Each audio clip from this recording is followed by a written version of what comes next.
Hello and welcome to lecture 22. Today we are going to talk about the genetics of complex traits.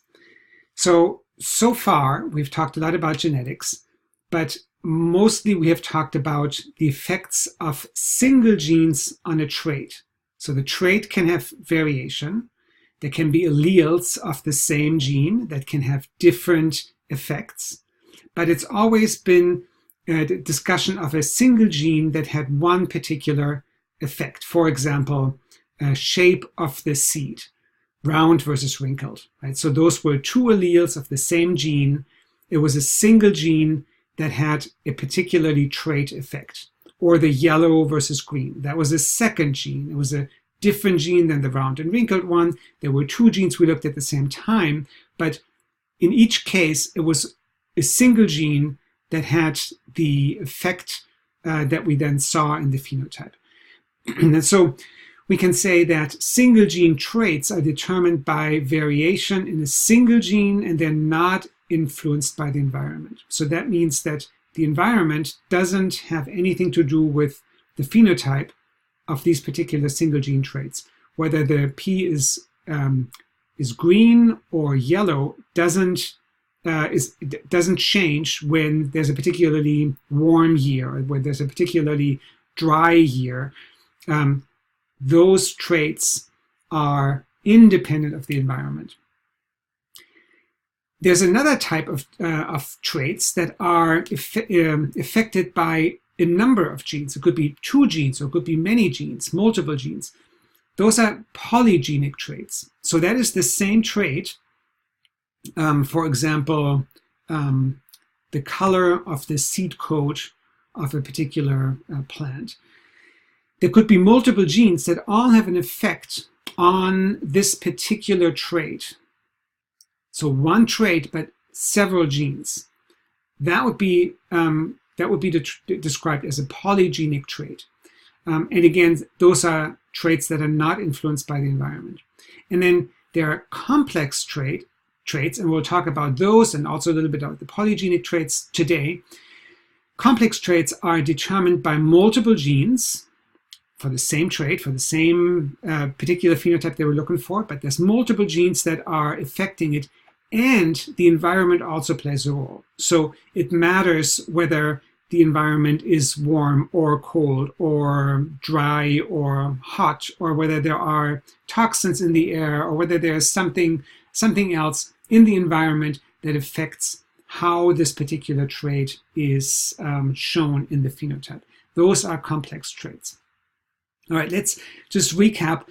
When we looked at single gene traits, those were the ones that we looked at earlier. For example, in a dihybrid cross of two genes, trihybrid cross of three genes. These are individual genes that have different traits. Right here we have two genes, two traits. Three genes, three traits. This is not the same as a polygenic trait because although we're looking at multiple genes, we're also looking at multiple traits. So that's the difference between the single gene traits versus polygenic traits. So let's take a look at a polygenic trait. Your book uses an example of the seed coat color of wheat, and it says that there are three genes that are affecting the darkness of a red shade of this particular seed coat. And the way that they show this here is that there are three genes, A, B, and C, and they each have two alleles, and they can be the small version here, or they can be the large version. And so you can then make a Punnett square. So this is a Punnett square, very large Punnett square, where you have the gametes on one side of the female and the gametes of the male on the other side. And if you're starting with a heterozygous plant, so here's our heterozygous plant that is heterozygous for each of the three genes, big A, little a, big B, little b, big C, little c, then we can produce all these different shades, and we can create all these different variants from the 3 genes that are affecting this one particular trait. So I write here multiple genes with multiple alleles, each acting on the same trait. You can graph the frequency of the shades, and that will then result in a bell-shaped curve. So this is the bell-shaped curve. And what was done here is you have the intensity of the red coloration.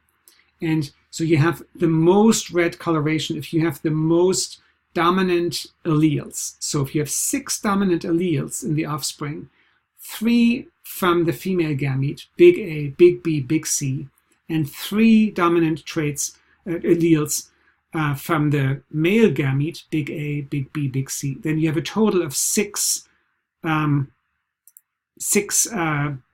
big letters. And all of those are together adding to the intensity of the red coloration.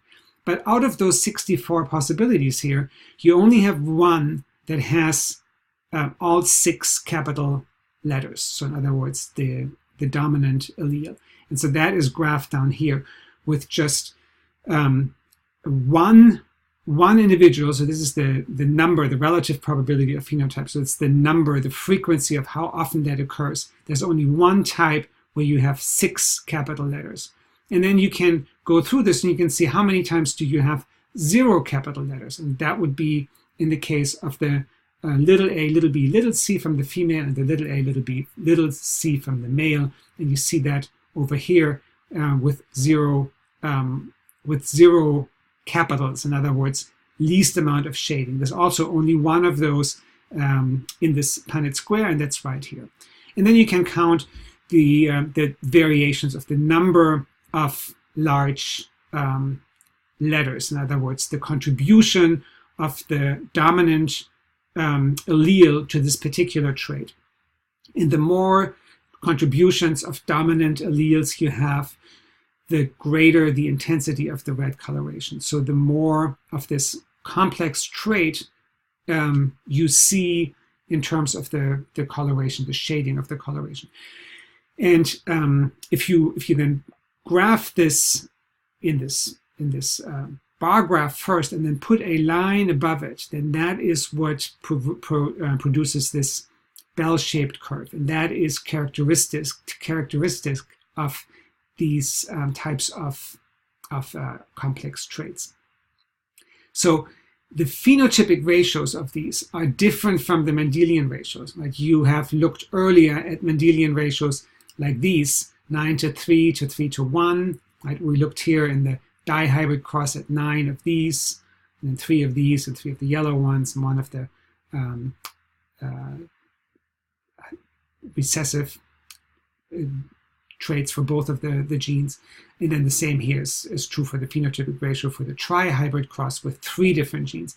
But you see that those phenotypic ratios differ from the phenotypic ratio that you get in a complex trait where you have multiple genes acting on the same trait rather than on different traits. So here you have a trait ratio of 1 to 6 to 15 to 20 to 15 to 6 to 1. So the magnitude of response can be counted in number of contributions by the genotype to the complex trait.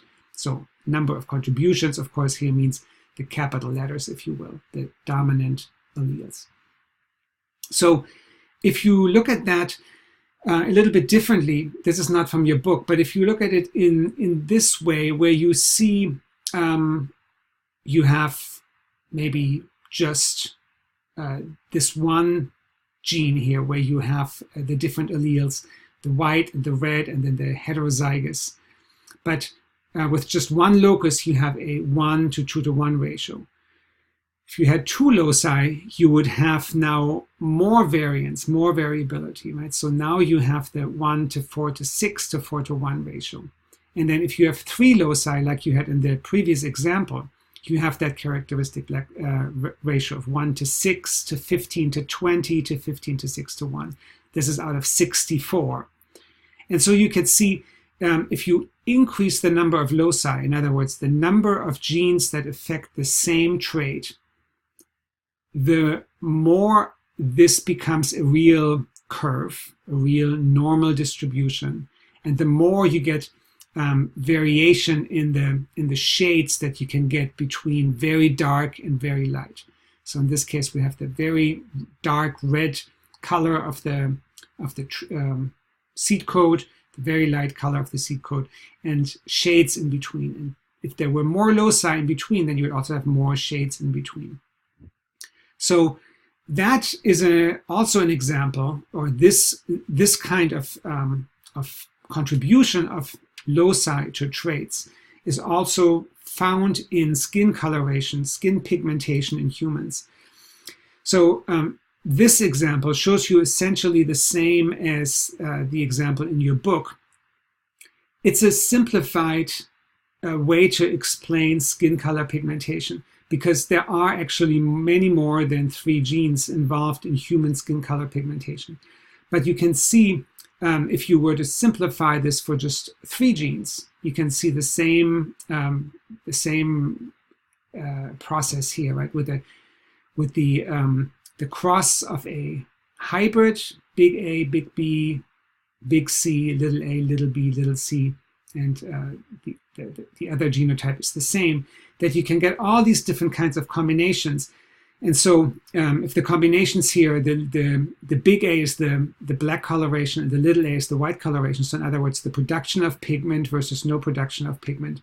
If you get the number of contributions and you just count up the number of black dots here versus white dots here, you can see the number of contributions of black dots that add to the coloration. And so then you can see this phenotype with a very dark coloration, 1 in 64, the very light coloration, 1 in 64, and then the 6 to 15 to 20 to 15 to 6 to 1 ratio for 3 loci. Again, with more loci, you would get a lot more variation.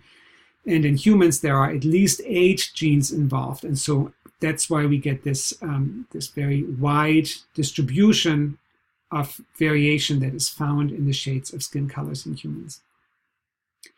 So now I also said that there is not only interaction of multiple genes for one trait, but I also spoke about the fact that there is environmental interaction. So genotype by environment interaction means that genes are affected by certain aspects of the environment. They can be very strongly affected, or they can be minimally affected, or basically not affected at all. They could also be negatively affected in this case. It's a possibility that if you were to graph this, that you see some sort of a line that can either be going up, or it can go basically straight, or it could go down. Let's take a look at this example from your book of a genotype by environment interaction. So what this graph shows is the grain yield of a plant. I think this is corn. Yeah, corn strain 1 and 2. And the amount of nitrogen fertilizer that was put on this field. So if you have hardly any fertilizer, then corn strain number 2 is producing maybe 1,800 kilograms of corn per hectare. And corn strain number 1 is producing maybe 3,100 or so. But if you add more nitrogen to the field in fertilizer, the increase in grain yield is relatively minimal. It goes up a little bit for corn strain 1, but corn strain 2, with its genomic contributions, or its constitution of different genes making up its genotype, it can respond to nitrogen supplementation much, much more than doubling its yield than corn strain number 1. So what you can say here is that the environment affects corn strain number 2, but it doesn't or hardly affect corn strain number 1. The environment, in this case nitrogen fertilizer, affects corn of one genotype a lot, but of another genotype only a little.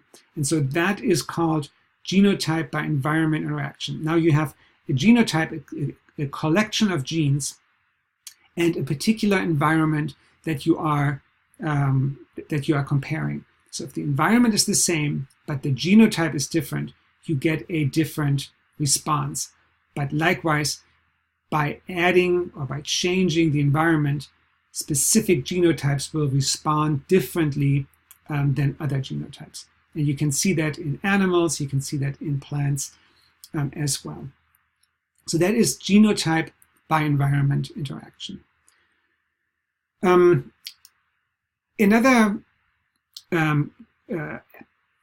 topic in today's lecture that we want to discuss is the use of twin studies to measure environmental contribution.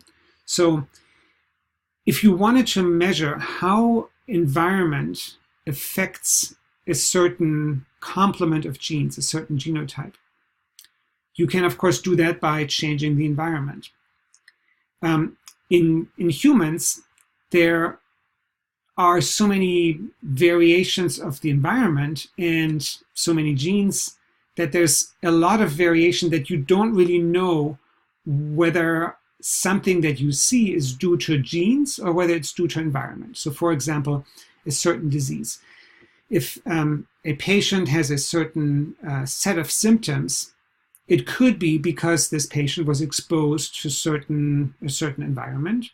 Could be a lack or having a lot of nutrition, or having lack of nutrition, or having an environment that is toxic, where there are chemicals in the air or in the workplace, or a high irradiance of UV light or anything like that, where the environment differs.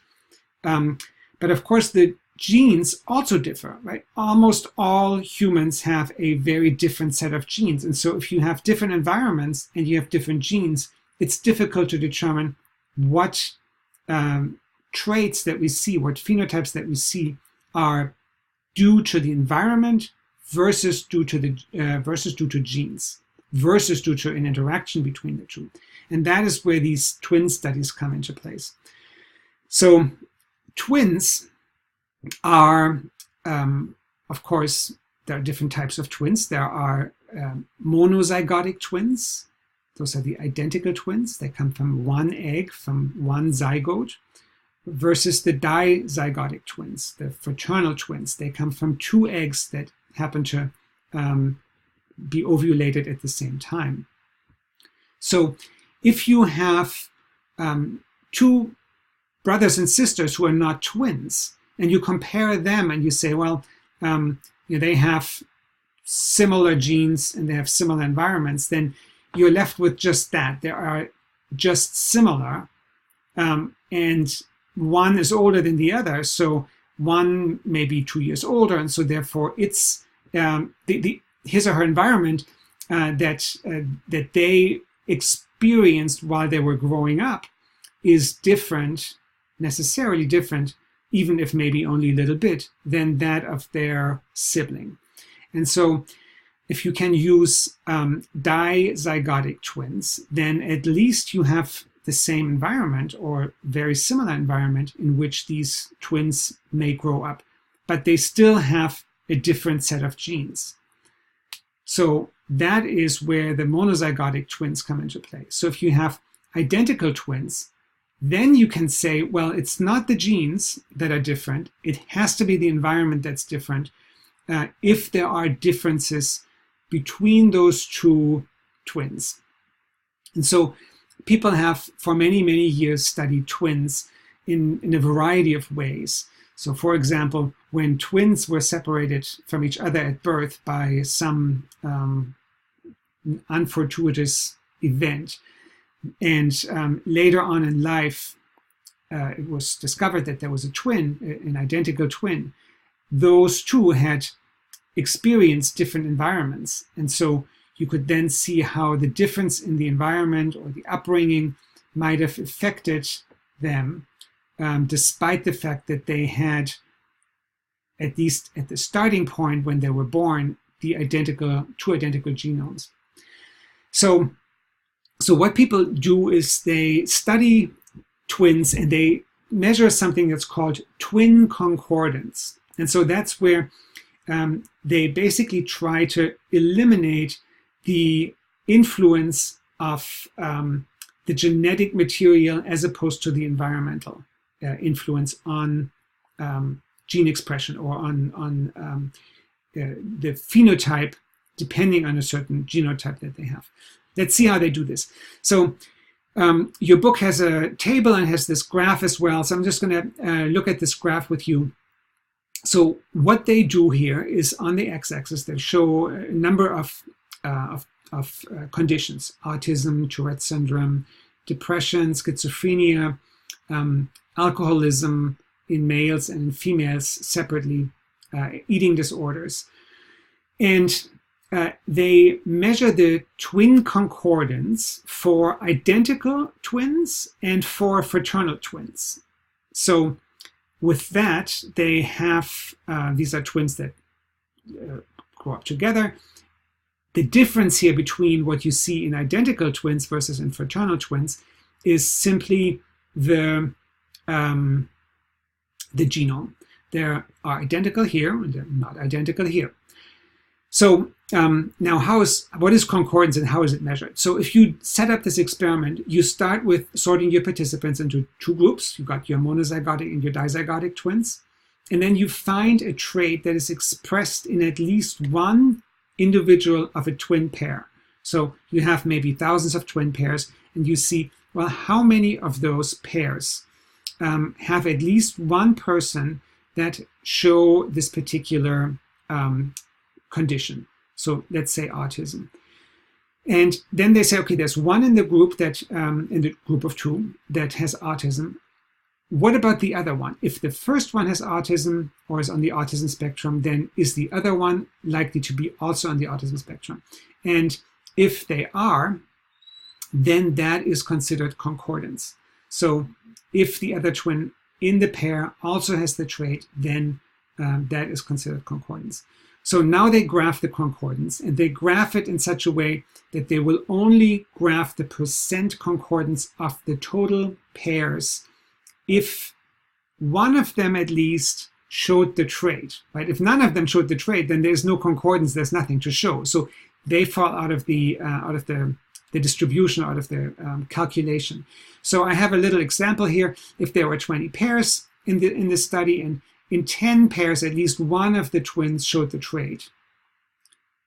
So 20 pairs we start with, 10 show, at least one of them show the trait.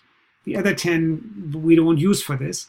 Then we ask, out of these 10 pairs, let's ask the second one and see if they also have the trait. And let's say 5 of their pairs actually have a second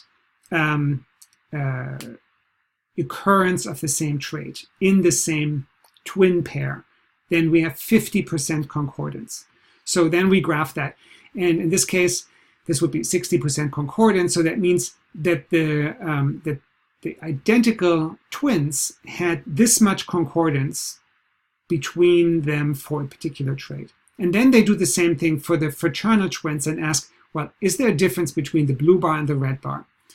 And if there is, then that means that there is a difference that has to do with genetics. So the higher the concordance, the greater the genetic influence, as opposed to the environmental. So the higher the genetics, the higher the bar here, the greater the genetic influence, as opposed to the environmental. Because the genetic is the same here, it's not the same here. And so then you can go through these different traits, and you can see which ones of those are more genetically determined versus which ones are more environmentally determined. So for example, alcoholism in females show negligible differences between identical and fraternal pairs. So there is negligible difference, and that means that the genetic influence for female alcoholism is not very strong, not basically any stronger than the effect that the environment has on females that show alcoholism. Interestingly, for males, there does seem to be a difference. So that is how twin studies help us with understanding and teasing apart the environmental effects versus the genetic effects on particular traits that we see. So Now, I said that these complex traits have multiple genes that are affecting particular loci. And so in the age of genomics, where we know a lot about the genes and the sequence of these genes on each of the chromosomes, in this case, we have a human trait. Well, in this day and age, we can now look and see how many genes or how many loci, locus just meaning an area on a chromosome, but if most of the ones that do something important are genes. So how many of those are affecting a particular trait? And so the example that your book is giving here is that for cholesterol. And they say that there are over 50 genes that affect cholesterol.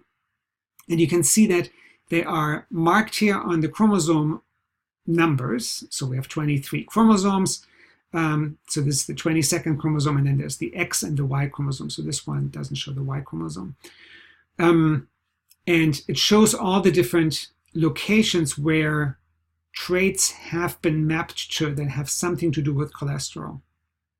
And so this says genes affecting the high density lipoproteins, so the different types, the good and the bad cholesterol, and then the triglycerides. Those are the things that you measure in a blood panel when you get blood drawn and you are measuring your cholesterol in your blood. And all of these genes have something to do with cholesterol. So that means there are at least 50 genes that affect your propensity to have higher or lower cholesterol. So if you hear that you have a genetic predisposition to having high cholesterol, then that means that some combination of these 50 genes on any of these chromosomes together make that predisposition. So if you know, for example, that you have an allele on chromosome 13 that gives you a higher propensity to have high cholesterol, well, you may have 49 other locations that give you a lower propensity of having high cholesterol or a lesser propensity. So that said is that all 50 genes together will affect this particular trait. And that is one of the hallmarks of complex traits. Now, another hallmark of complex traits is the fact that many of these genes together oftentimes only have a relatively small effect individually. So what this graph shows is that the magnitude of the gene effect is in the number of genes that have a small effect on, for example, cholesterol here, is such that there are lots of genes out of these 50 that have very small effects. So the effect, if you have the mutant version or the version that gives you a higher propensity of having high cholesterol, is very low for any of the individual genes. There are very few genes that have larger effects. There are very few genes that have an important large effect, and many genes that have small effects. So usually complex traits are affected by many genes with minimal effects and only few genes with strong effects. So that is really all that we have today from this chapter. So let me sum this up. Today we talked about complex traits. We said that they are determined by multiple genes and the environment, while single or polygenic traits are influenced by one or few genes respectively, but not the environment. I also said that the more genes the more genes affect a trait, the more shades of variation of that trait are possible. So if you have more genes, as opposed to just a few, then that affects the variation that you can get from all these different combinations from all those different genes. Some genes are strongly affected by the environment, others are not so strongly affected by the environment, or hardly at all. Twin studies allow to control for the genotype, because the genotype is the same in twins. Same genotype must mean any variation that you see is environment dependent. And Many complex traits are affected by many genes of small effect, as opposed to a few genes with overwhelming effects. So that is all for today. I will see you in class.